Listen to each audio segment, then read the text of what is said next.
Yo, I want to talk today about vertical SaaS and why I love it so much and why I think that horizontal SaaS is a little bit in trouble.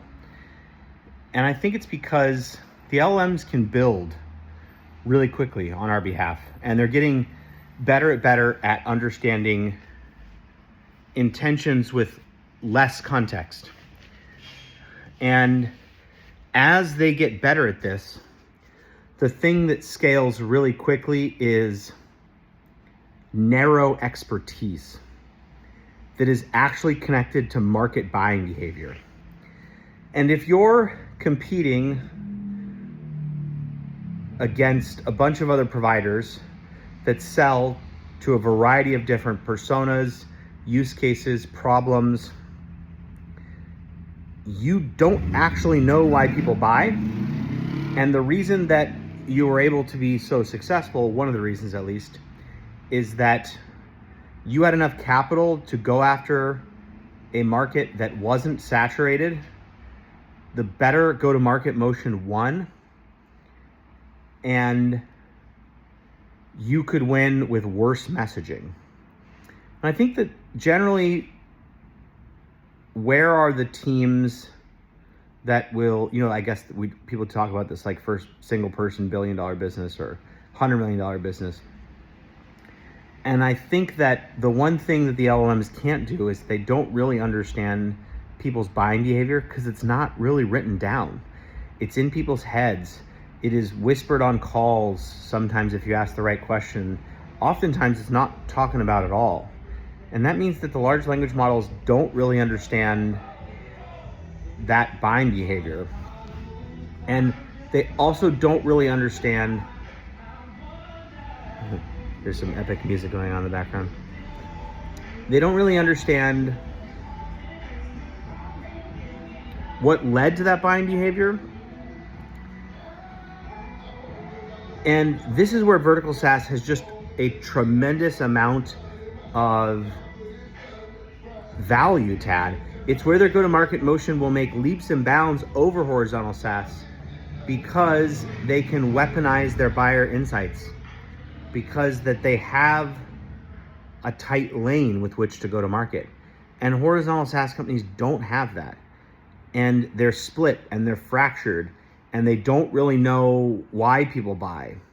And their product marketing organizations are researching different cohorts, and it just becomes so much harder. So the next vector of disruption is going to be companies that can learn from a very small segment of folks, turn that into really targeted workflows, and provide maybe not exponential, but a 10x better experience to the buyer and disrupt older solutions to that problem. Because their product can be built faster, it can be built with more purpose, fewer people can build it. And the value is not the code, it's the combination of the understanding, the ability to build towards that understanding, and the ability to go to market with that understanding. And horizontal SaaS companies are just going to have a real hard time doing this, because not only were they not built in the age of AI, they didn't have to sell in the age of AI, they didn't design their organizations around the age of AI, they didn't design their products around the age of AI, they were just trying to capture more and more market share by going horizontal, by trying new use cases and new personas. And their protective moat was that it's hard to sell a product. There's complexity in selling a product. And that is still true today, but what's not true anymore is that smaller operations can, with fewer resources, weaponize small segments and turn them into revenue quicker. And this is where, I guess Sam Altman talked about this as the fast fashion era of SaaS. I think that the next generation of this will be smaller teams that go after these verticals especially in where there's not a lot of SaaS competition, and destroy. And the people that will have the hardest time are those people that are still building horizontal products with AI. I think horizontal products with AI are going to be probably even more challenging because you're going to be able to accelerate the slop. And if you don't have a well-defined customer with a well-defined problem, and you can kind of provide a lot of value to people across the spectrum, you're going to be competing with tools like HubSpot or whatever with the same methodology that built HubSpot in a totally different landscape. And so you can't provide a 10x experience because you're trying to serve everyone. And throwing AI on top of that doesn't help. So you really need to answer one question, which is, if you were to fictionally expand your product into every vertical that you're going after, and you are to look at that value in 5 years, who is going to receive 100x the value? And just build for that customer, build for that use case. And it's actually kind of a relatively easy thought experiment to do with. I would do it with Claude, not ChatGPT. Maybe ChatGPT to provide the research and Claude to provide the inspiration. But then you can sort of see, where do I have less competition, provide more value, and where I can go to market against those two things in a value-centric way, where I can deliver that value permissionlessly, PVP, permissionless value prop. And if you can do that, suddenly that's where you have a 10x lane. But if you can't find a way to a 10x lane, it means you're probably too horizontal. And I think that the way to build a business now is probably to explore and then exploit.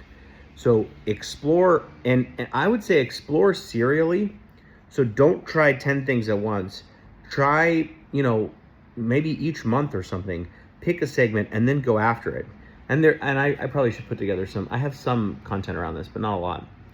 If you can do that, you'll have contrast, which means you'll know where it is 10 times easier to go to market.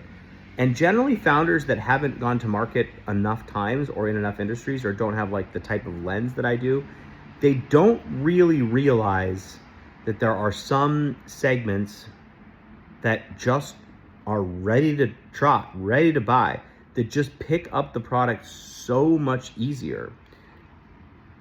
And the models are amazing at helping you find those and figuring out what you should test.